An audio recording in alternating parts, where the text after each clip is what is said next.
Good morning dear student. Today's topic is principle of treatment. Treatment के लिए कौन कौन से प्रिंसिपल का यूज़ किया जाता है।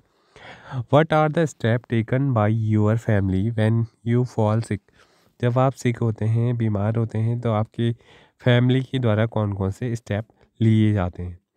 Have you ever thought why you sometime feel better if you sleep for some time. आपको ऐसा क्यों महसूस होता है जब आप सोते हैं उसके बाद आप बेटर फील करते हैं। When does the treatment involve medicine? और हम मेडिसिन का यूज़ कब करते हैं। Based on what we have learned so far, it would appear that there are two ways to treat an infectious disease. किसी भी infectious disease को treat करने के दो तरीके होते हैं। फर्स्ट क्या होता है, one would be to reduce the effect of the disease and the other to kill the cause of the disease. First तरीका ये होता है कि हम उसके डिजीज़ के अफेक्ट को कम करें और दूसरा हम डिजीज़ कॉजिंग ऑर्गेनिज्म को किल करें। ठीक है। For the first we can provide treatment that will reduce the symptoms.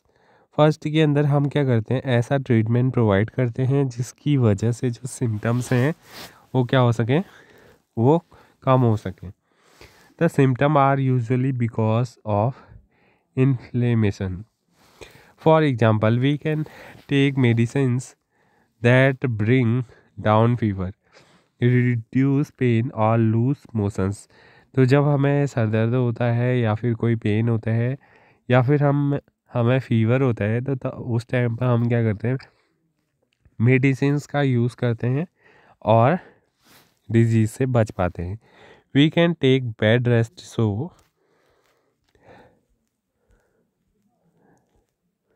That we can conserve our energy. हम बेड रेस्ट लेते हैं या फिर कोई पर्सन जब बहुत ज़्यादा बीमार होता है तो डॉक्टर उसे एडवाइस देते हैं कि वो बेड रेस्ट करे, जिसकी वजह से वो अपनी एनर्जी को क्या कर सके, कंजर्व कर सके, बचा सके। This will enable us to have more of it available to focus on healthy. और उस एनर्जी का यूज़ हम हीलिंग के लिए क्या करते हैं, उस एनर्जी का यूज़ करते हैं जब हम बेड रेस्ट में होते हैं। But this kind of symptom directed treatment by itself will not make the infecting microbe go away and the disease will not be cured. तो ऐसे सिम्टम डायरेक्टेड जो ट्रीटमेंट होते हैं उनसे क्या नहीं होता है, उनसे इन्फेक्टिंग माइक्रोब जो होते हैं वो बॉडी से बाहर नहीं जाते हैं और डिजीज़ का ये कोई परमानेंट ट्रीटमेंट नहीं होते हैं। For that we need to be able to kill off the microbes. इसके लिए हमें क्या करना होता है, माइक्रोब्स को किल करना होता है जिनकी वजह से हमें क्या होती है, डिजीज़ होती है। How do we kill microbes. हम माइक्रोब्स को कैसे किल करेंगे। वन में is to use medicine that kill microbes. एक तरीका ये है कि हम मेडिसिन का यूज़ करें जो माइक्रोब्स को किल करेंगे। We have seen earlier that microbes can be classified into different categories. हमने देखा था इससे पहले वाले भाग में कि जो माइक्रोब्स होते हैं वो अलग अलग कैटेगरीज में क्लासिफाइड रहते हैं।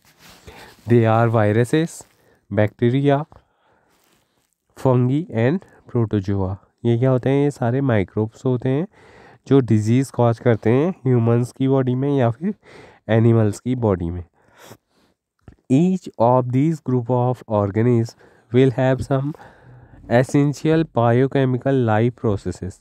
तो हर एक जो ऑर्गेनिज्म है, माइक्रो ऑर्गेनिज्म, उसके अंदर क्या चलती है, कोई ना कोई बायोकेमिकल लाइफ प्रोसेसेस चलती है which is peculiar to the group and not shared with the other groups।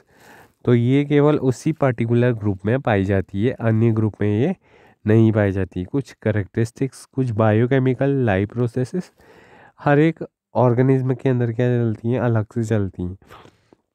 These processes may be pathway for the synthesis of new substance और respiration.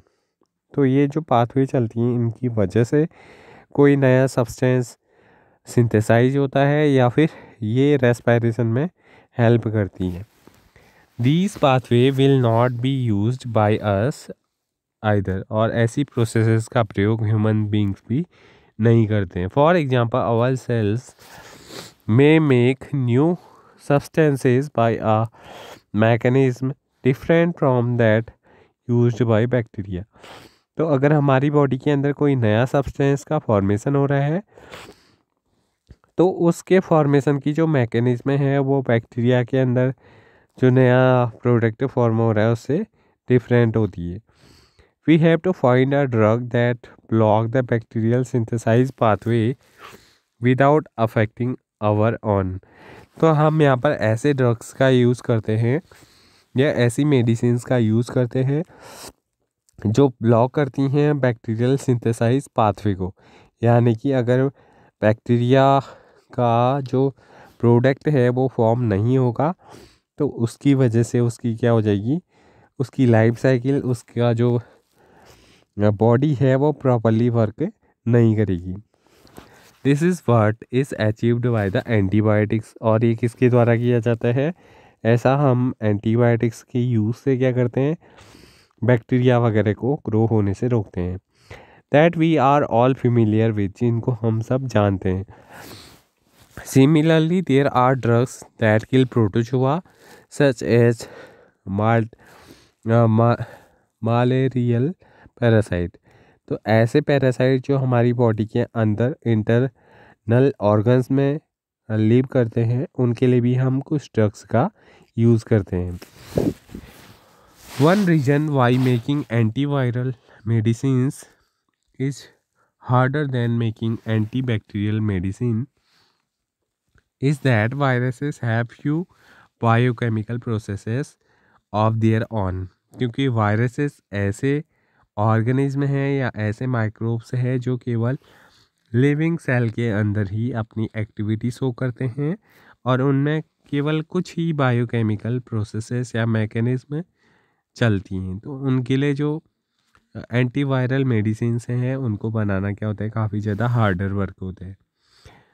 They enter our cell and use our machinery for their live processes। वो क्या करते हैं, virus enter करते हैं हमारी cell के अंदर और हमारे मशीनरी से क्या करते हैं, अपनी लाइव प्रोसेसेस को चलाते हैं। This means that there are relatively few virus specific target to aim it. तो यहाँ पर बहुत कम क्या होते हैं, वायरस स्पेसिफिक टारगेट होते हैं।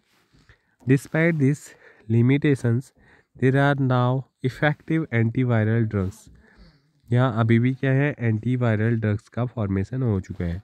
For example the drug that keep HIV infection under control. तो HIV वायरस के लिए भी कुछ ऐसे एंटीवायरल ड्रग्स का फॉर्मेशन हुआ है जिससे उसकी एक्टिविटी क्या हो जाती है, कम हो जाती है। Next topic is principle of prevention. बचाव के क्या तरीके हो सकते हैं?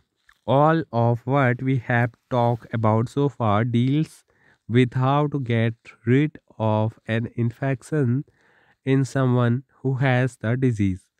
But there are 3 limitations of this approach to dealing with infectious disease। अभी तक हमने जितना भी पढ़ा वहाँ पर हमें कुछ लिमिटेशंस भी देखने को मिली जब भी हम कोई इन्फेक्शियस डिजीज़ से डील करते हैं। The first is that once someone has a disease. First जो लिमिटेशन है वो ये है कि अगर किसी व्यक्ति को डिजीज़ हो जाती है, their body functions are damage. तो उनके बॉडी के फंक्शंस क्या होते हैं, प्रॉपरली वर्क नहीं करते हैं, वो डैमेज्ड हो जाते हैं। And may never recover completely, और वो कभी भी कम्प्लीटली रिकवर नहीं हो पाते। The second is that treatment will take time. Treatment में क्या होता है, काफ़ी ज़्यादा समय लगता है। Which means that someone suffering from a disease is likely to be bedridden for some time even if we can give proper treatment. The third is the person suffering from an infectious disease can serve as a source from where the infection may spread to other people. तो अगर कोई person infected disease से सफ़र कर रहा है तो वो एक सर्व भी करता है, सोर्स का काम भी करता है जहाँ से इन्फेक्शन अदर पीपल में फैल सकते हैं। ठीक है, this lead to the multiplication of above difficulties.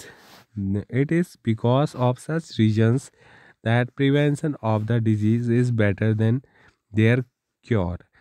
तो इन तीनों कारणों की वजह से किसी भी डिजीज़ से हम अगर प्रिवेंशन कर रहे हैं, बचाव कर रहे हैं, तो वो एक बेहतर तरीका है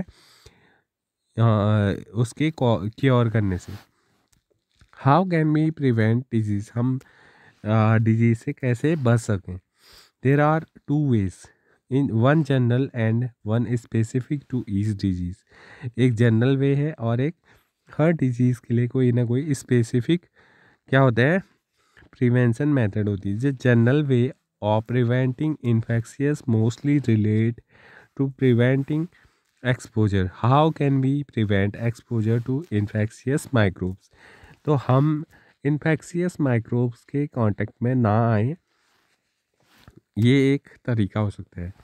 if we look at the means of their spreading we can get some easy answers. अगर हम देखें किसी भी माइक्रोब्स के बारे में जो स्प्रेड होता है या स्प्रेडिंग के तरीके के बारे में, फैलने बीमारियों के फैलने के तरीके के बारे में, तो हमें कुछ इजी आंसर्स मिल पाएंगे। For airborne microbes we can prevent exposure by providing living conditions that are not over crowded. तो सबसे पहला तरीका क्या होगा कि हमें भीड़ भाड़ से बचना पड़ेगा। For waterborne microbes we can prevent exposure by providing safe drinking water. अगर हमें बचना है वाटरबॉर्न डिजीज़ से तो हमें क्या करना होगा, हमें जो ड्रिंकिंग वाटर है वो सेफ ड्रिंकिंग वाटर का यूज़ करना पड़ेगा। This can be done by treating the water to kill any microbial contamination. For vector-borne infection, we can provide clean environment. Vector से जो इन्फेक्शन होते हैं, जो डिजीज़ कॉजिंग ऑर्गेनिज्म को कैरी करने का काम करते हैं, तो ऐसे वेक्टर्स के लिए हमें क्या करना पड़ेगा, अपना इन्वायरमेंट क्लीन करना पड़ेगा। This would not for example allow mosquito breeding.